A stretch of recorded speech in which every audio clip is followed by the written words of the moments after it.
अस्सलाम वालेकुम फ्रेंड्स, मेरा नाम है मोहम्मद सजाद और मैं एक सेफ्टी ट्रेनर हूँ। मैं आपको सेफ्टी के कुछ इंटरनेशनल कोर्सेज़ पढ़ाऊँगा और इन कोर्सेज़ के अलावा मुख्तलिफ सेफ्टी ट्रेनिंग ऑनलाइन या यूट्यूब वीडियोज़ के ज़रिए कराऊँगा।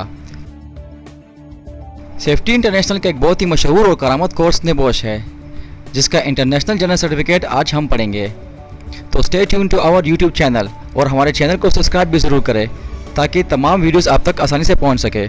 आज के कोर्स के बारे में कोई सवाल हो तो आप व्हाट्सएप के ज़रिए हमसे पूछ सकते हो। तो आइए आज का लेसन शुरू करते हैं। बिस्मिल्लाहिर्रहमानिर्रहीम। अच्छा जी, आज का जो हमारा टॉपिक है वो एक इम्पॉर्टेंट लाजमी टॉपिक है, element 3.9 emergency procedure and first aid.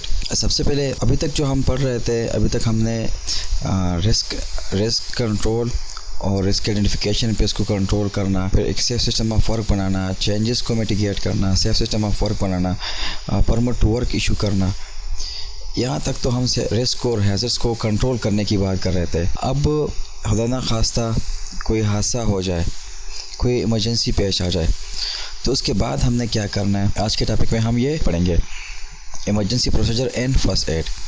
सबसे पहले हमने पढ़ना है कि यह समझना है कि इमरजेंसी होती क्या है। What is an emergency? Emergency क्या चीज़ है? इमरजेंसी कोई भी सडन और अनप्लान सिचुएशन है या कंडीशन है। कोई भी अचानक अनप्लान सिचुएशन जिसको हमने प्लान नहीं किया हो, जिसका हमने कोई अंदाज़ा नहीं लगाया हो, तो कोई भी सडन और अनप्लान सिचुएशन या कंडीशन जिसमें इन विच रेस्क्यू इज़ रिक्वायर्ड और एवैक्यूएशन इज़ नेसेसरी। एक ऐसी सिचुएशन जिसमें लोगों को एवैक्यूएट करना ये नेसेसरी हो, ज़रूरी हो जाए, और जहाँ पे रेस्क्यू जो है वो रिक्वायर्ड हो, ऐसे सिचुएशन को हम कहते हैं कि यहाँ पे इमरजेंसी हो चुका। तो इमरजेंसी का हम जनरल डिफिनेशन किस तरह कर सकते हैं कि कोई भी ऐसी हालात या सिचुएशन या कंडीशन जिसमें रेस्क्यू की ज़रूरत हो और लोगों को बाहर इवैक्यूएट करने की ज़रूरत हो, इसको हम इमरजेंसी कह सकते हैं। अच्छा, the need for emergency procedure. The need for emergency procedures. Emergency procedures की क्या ज़रूरत क्यों पेश आती है? Why do we need emergency procedures? जब हम रिस्क को आइडेंटिफाई कर लेते हैं, मिटिगेट कर लेते हैं, रिड्यूस कर लेते हैं, फिर भी थोड़ा सा रिस्क रह जाता है, यानी रिस्क कभी ज़ीरो नहीं होता, ये हमेशा कुछ ना कुछ रह जाता है, इसको हम कहते हैं रेसिडुअल रिस्क। तो रेसिडुअल रिस्क कभी भी इमरजेंसी बना सकता है, कभी भी कोई हादसे का सबब बन सकता है। इसके अलावा बाज़ ऐसे रिस्क होते हैं जिनको हम ना मिटिगेट कर सकते हैं, ना इनको हम रिड्यूस कर सकते हैं। तो हम क्या करते हैं, उस रिस्क को हम टॉलरेट कर लेते हैं। उस टॉलरेशन की वजह से एक्सीडेंट वाक़ई हो जाता है और हम इमरजेंसी सिचुएशन में आ जाते हैं। तो मकसद ये है कि आप सेफ्टी तो कर लेते हो, आधा जो आपका काम है वो इस चीज़ पे है कि आपसे कोई, जब तक आपके पास हैज़र्ड्स है बस आप उनको हैज़र्ड्स ही रखो, कोई आपसे हादसा ना हो जाए। लेकिन खुदा ना खासा जब कभी कोई हालात ख़राब हो जाए, इमरजेंसी के हालात आ जाए, तो फिर आपने क्या करना है, ये इस एलिमेंट के टॉपिक्स है। तो इधर हमसे पूछा कि नीड ऑफ इमरजेंसी प्रोसीजर क्यों है? Why do we need them? Because despite of all precautions you take, things can still go wrong. दुनिया है, इस दुनिया में कोई भी चीज़ परफेक्ट नहीं है। हमने बहुत कोशिश की कि हम क्या करें, को रिड्यूस करें, हैज़र्ड्स को एलिमिनेट करें, लेकिन फिर भी कुछ ना कुछ रॉन्ग हो सकता है। जैसे कि फायर्स, बम थ्रेट्स है, स्पेलेज है कि आपका केमिकल जो है वो ज़मीन पे गिर जाए, टॉक्सिक गैस का रिलीज़ हो सकता है, मौसम ख़राब हो सकता है, मल्टीपल कैजुअलिटीज़ एक्सीडेंट हो सकता है, टेररिस्ट का या सिक्योरिटी इंसिडेंट्स हो सकते हैं। तो कोई भी हालत, इमरजेंसी हालत पेश आ सकती है। तो इसके लिए आपने पहले से क्या करना है, एक इमरजेंसी प्रोसीजर बनाना होता है कि कोई अगर हालत ख़राब हो जाए तो उस सिचुएशन में हमने क्या करना होता है। अच्छा, इमरजेंसी प्रोसीजर की अरेंजमेंट कब करनी चाहिए, किस तरह करनी चाहिए? इसमें है कि the forcible emergency. Forcible emergencies मतलब आपको कुछ ना कुछ एक्सपीरियंस हो चुका है और आप इमरजेंसी को पहले से फील कर सकते हो, तो आप क्या कर लेते हो, पहले से इसके लिए अरेंजमेंट कर लेते हो। Procedure for raising the alarm. आपने क्या करना है, आपने अलार्म रेज़ करनी है कि अगर इमरजेंसी सिचुएशन है तो आप क्या कर लेते हो, आप अलार्म लगा लेते हो, अलार्म को ऑन कर लेते हो ताकि जितने भी आपके एम्प्लॉयज़ हैं वो इवैक्यूएट होना शुरू कर ले। प्रोसीजर टू बी फॉलोड, जो प्रोसीजर है इमरजेंसी का उसको फॉलो करना चाहिए।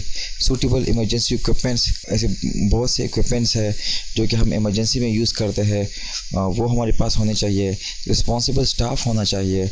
हमने स्टाफ में कुछ स्टाफ मेंबर्स या एम्प्लॉयज़ में कुछ एम्प्लॉयज़ को क्या किया होता है, रेस्क्यू का काम दिया होता है, कुछ को कांटेक्ट करने का काम दिया होता है, कुछ को क्या करना होता है कि जो लोगों को इवैक्यूएट करने में हेल्प करे, जो एग्जिट रूट्स है या एस्केप रूट्स है के थ्रू लोगों को इवैक्यूएट करना करे, ये रिस्पॉन्सिबल स्टाफ के काम होता है। ये इसके अलावा डीलिंग विद द मीडिया को किस तरह डील करना है, ये इमरजेंसी प्रोसीजर में आता है। और कंटेक्टिंग इमरजेंसी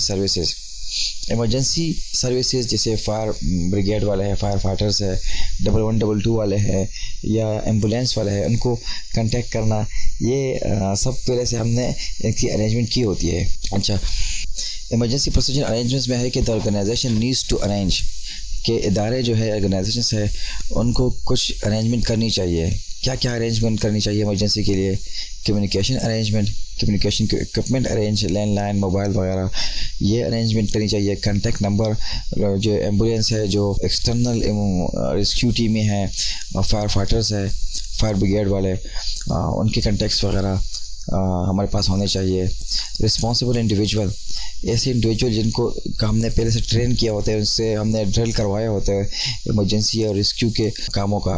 तो अभी रेस्क्यू के जो हमने जिन लोगों को रेस्क्यू का काम दिया होता है, जिनको हमने लोगों को एवैक्यूएट का काम कर दिया होता है, जिनको हमने कांटेक्ट करने का काम दिया होता है, सबको क्या है कि इनको हम पहले ट्रेन कर दें, फिर इनसे ड्रिल करवा दें।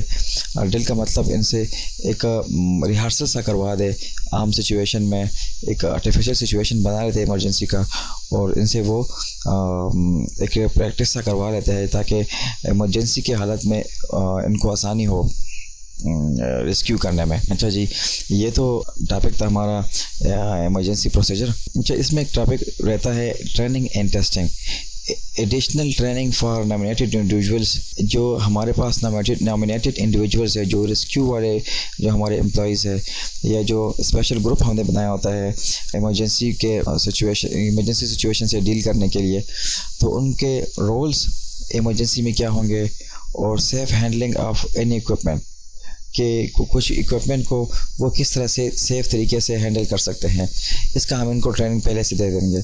Emergency procedure should be practice तो drills and exercise. Emergency procedure जो है वो पहले से एक आर्टिफिशियल सिचुएशन में हम क्या करते हैं, उनका इसे ड्रिल और एक्सरसाइज वगैरह करवा लेते हैं।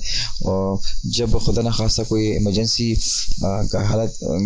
की हालत बन जाए तो इन लोगों पर कोई इस तरह के एक्स्ट्रा प्रेशर नहीं पड़ता, क्योंकि उन्होंने ड्रिल वगैरह किए होते हैं, उनके लिए ट्रेन होते हैं, तो वो रेस्क्यू का काम भी कर लेते हैं और लोगों को एवैक्यूएट भी कर लेते हैं, और कोई फायर के केस में एक्सटिंग्विशर भी वगैरह भी यूज़ कर सकते हैं। तो ये था हमारा टॉपिक जिसमें हमने इमरजेंसी रिस्पांस प्रोसीजर सीख लिया कि कोई इमरजेंसी हो तो इस सिचुएशन में हमने क्या करना है, कौन कौन सी चीज़ें हमें ज़रूरी होती है, वो इसमें हमने पढ़ लिया है। उम्मीद करते हैं कि आपने इसको बेहतर तरीके से समझ लिया होगा। एक इम्पॉर्टेंट टॉपिक है, क्वेश्चन इससे ज़रूर आता है, आप इसको स्टडी कर लो। फिर भी कोई मसला हो तो हमें आप व्हाट्सएप के ज़रिए हमसे आप पूछ सकते हो।